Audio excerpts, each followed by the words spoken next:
is the 77 WABC minicast.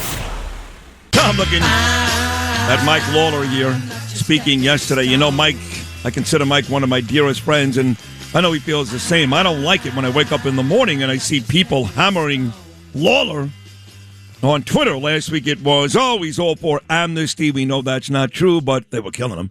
This morning I wake up and they're killing Lawler and Nicole Malliotakis. Now, I got to be honest, I only slept 3 hours at the Yankee game late. I did not really delve into why. So with that said, here he is, one of our most valued congressmen, the king of Rockland County, or as President Trump calls him, Mr. Salt. Mikey, can you explain to me why my followers on Twitter are hammering you and Nicole Malliotakis this morning? Well, first, let me congratulate you on finally making a wise decision and becoming a Yankee fan. That was about the smartest thing you've done in a while. Well, thank you. Let me stop you right there, though, because it's turned into this crazy discussion. But it means more to me than I just went to a Yankee game. I like the Yankees now, because that is the silly part of the discussion, right? I'm at the stadium wearing a Aaron Judge jersey. A lot more went into this, and that is a Met organization that has become completely woke, trading players that supported President Trump, buddying up to a guy like Mamdani at every opportunity. His wife, Francisco Lindor, the shortstop's wife, working from Mamdani. Now I find out this morning the Mets are going to honor about 90 different denominations this year. No Jews. Steve Cohen's Jewish. No Jews because of a quote-unquote security factor. Yet, in the Bronx, on August 12th, Yankees-Mariners, the Yanks are going to honor the Jews. Do you see, Mike, why, on a very serious note, I would be really pissed with the Met organization? Oh, for sure. But I would dig a little deeper. I mean, part of the challenge is what is Steve Cohen and the Mets trying to do in Queens? They're trying to build a casino. They're trying to do an entire development surrounding Citi Field, and it's entirely run by Democrats. And these folks in New York City have, in large measure, become anti-Semitic, anti-Israel. They hate Trump. So I'm not necessarily surprised that, you know, the Mets are cozying up to, you know, Mamdani and Hochul and, you know, the Democrats, because they need approvals from them for a lot of the things they're trying to do in Flushing. Wow, you just nailed it. And again, it just makes my argument. Sorry, folks, again, for all you guys on Twitter, Chris Cuomo, Jimmy Van Bramer, all you losers that are killing me this morning. I decided to choose city, state, country, faith, religion over the Mets. Sorry. Who can't win a game anyway. They've lost 8 straight. They're 0-7 since Mr. Met hugged Mamdani. Let's go, Yanks. But now let's get to this story with you and Nicole. What the hell is going on out there? So look, let me make a few important points before I explain Haitian TPS. Number one, I have been fierce in my support for shutting down the border, ending Joe Biden's disastrous open border policies, stopping the flow of illegal immigration into our country. President Trump ran on and won on and has delivered on securing our border. We have 10 straight months of net zero illegal crossings into the country. I am in full support of that. I am also in full support of deporting every criminal alien. If you committed a crime from DWI to rape to murder, goodbye. You do not belong in this country. If you are here illegally and you committed a crime, you are done. You are gone, period. Number 3, I am against sanctuary cities. I have railed against it for years. I have supported legislation to end it.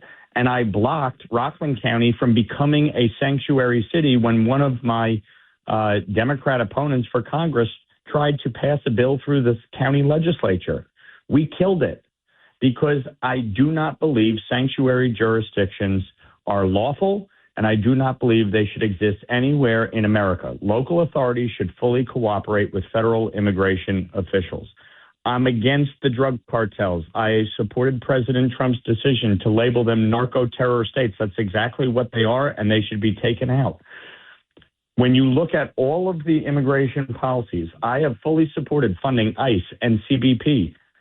Chuck Schumer, Hakeem Jeffries, and every New York Democrat have voted to shut down the Department of Homeland Security because they do not want to fund immigration enforcement. I do. They do not want to support ICE. They want to abolish it. I want to ensure that ICE and CBP have the resources they need to do their job, period. When it comes to immigration, we have a broken system. The reason I have been a co-lead on the Dignity Act is because this system has been broken for 40 years. What the Dignity Act says, it is not amnesty. I don't give a shit how many social media influencers try to label it that. We are not excusing their behavior. We are not giving them a pathway to citizenship. We are not absolving them of anything. We are saying if you are in this country illegally, but you have not committed a crime, you are not collecting government benefits, you are working, you have to pay back taxes, you have to pay a fine. If you have been in the country more than 5 years, 5, 10, 15, 20 years, whether people like it or not, there are people who have been in this country for a very long time that are participating in our workforce, whose children and grandchildren are in fact American citizens. And I'm saying if you fit into that category, we will give you the opportunity for legal status, but you have to adhere strictly to the rules, which means you cannot commit a crime, you cannot collect government benefits. If you came in this country during Joe Biden's administration, you do not qualify, period. But you know, but you know what feeds into what you're talking about is something that President Trump was hoping to get some help in the Supreme Court, and that is birthright citizenship. Because you're talking about people that come here, have like 25 kids, and it's okay for those kids because they were born here? And this has been in effect for over 100 years. In my opinion, there's a way to deal with this, which is to say, if you are lawfully in this country on a visa, if you are lawfully in this country on a green card, and you have a child, then yes, they should have citizenship. If you are here illegally, then no, you should not be given that right. But that is not the current law. Obviously, the Supreme Court is going to rule on it, and we will see what they rule. In addition, as I've said repeatedly, I believe fundamentally that you need proof of citizenship and voter ID. I support the Save America Act.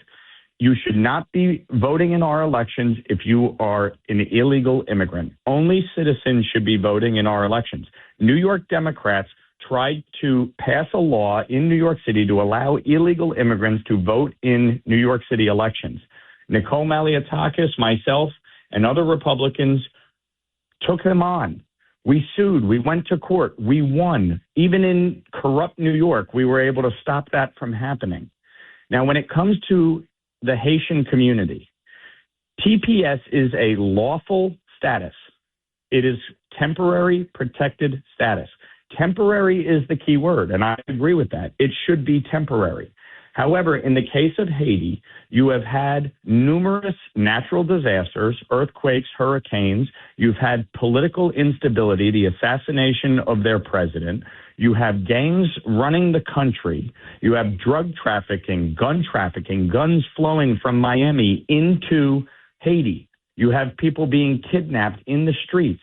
The State Department says it is unsafe for any American to travel to Haiti. What I am saying is the Haitian population, 40% of which lives in the United States currently. 40% of Haiti lives in the United States of America. And by the way, just to emphasize that, the man, if you love this show and you love me and Lewis, the man who makes sure that me and Lewis arrive here safely every morning from Queens to these studios to do this show is a man named Gene, who's a lovely guy. He's been driving me to work for 7 years, happens to be Haitian. So there you go, Mike.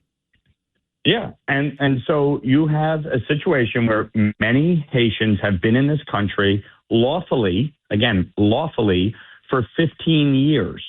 They are working in our communities lawfully. They have work authorization. They are nurses. They are home health aides. They are in hospitality.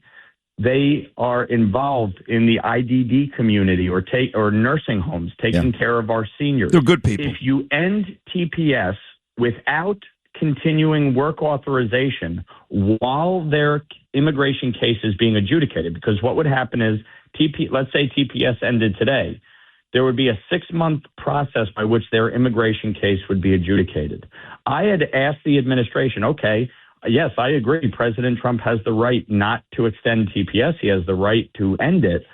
But if you're going to do that, extend the work authorization during the 6-month window so that these people can continue to work while their immigration case is being adjudicated.